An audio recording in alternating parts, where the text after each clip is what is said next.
এই মোরগ দুইটা মা এনেছিল আমাদেরকে সবাইকে, হচ্ছে শীতের পিঠা এবং মোরগ খাওয়াবে তাই। এই তো আমরা কেটে কুটে নিয়ে মোরগ বসিয়ে দিয়েছি। এই তো হয়ে গেল।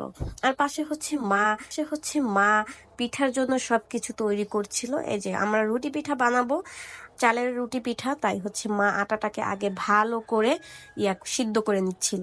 আটাটা হচ্ছে আগে ভালো করে সিদ্ধ করে নিতে হয়, না হলে নাকি রুটি পিঠাটা হয় না। আমি আবার রুটি পিঠা বানাতে পারি না।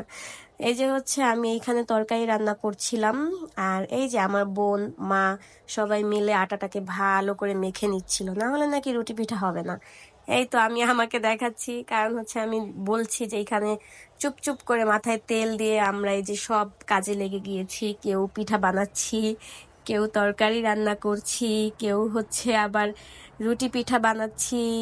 আর আমার আম্মা হচ্ছিল চিতই পিঠা বানাচ্ছিল, কারণ আমার যে হাজবেন্ড ও বলেছিল চিতই পিঠা খেতে চায়, তাই আম্মার চিতই পিঠা খুবই সুন্দর হচ্ছিল। আর আমি নিয়েছি হচ্ছে তরকারির কাজ, কারণ তরকারি রান্না করতে আমার খুবই ভালো লাগে, এই জন্য। এই আমার তরকারি খেয়ে সবাই খুব প্রশংসা করেছে। যাই হোক, এখানে আমরা যা যা করছি তাই দেখাচ্ছি। আর আমার বোন খুব সুন্দর করে পিঠা বানাতে পারে। প্রথম দুই একটা খারাপ হচ্ছিল, বাট ও খুবই সুন্দর পিঠা বানায়। ও পিঠা বানাতে একদম এক্সপার্ট। যাই যাই হোক, আমার আম্মাও বানাচ্ছিল। এই তো রেডি আমাদের রুটি পিঠা, চিতই পিঠা অ্যান্ড হচ্ছে তরকারি। এই প্লেটটা আমি আমার হাজবেন্ডকে সাজিয়ে দিয়েছিলাম, যেন ও খেয়ে কি বলে, ভালোই বলেছে।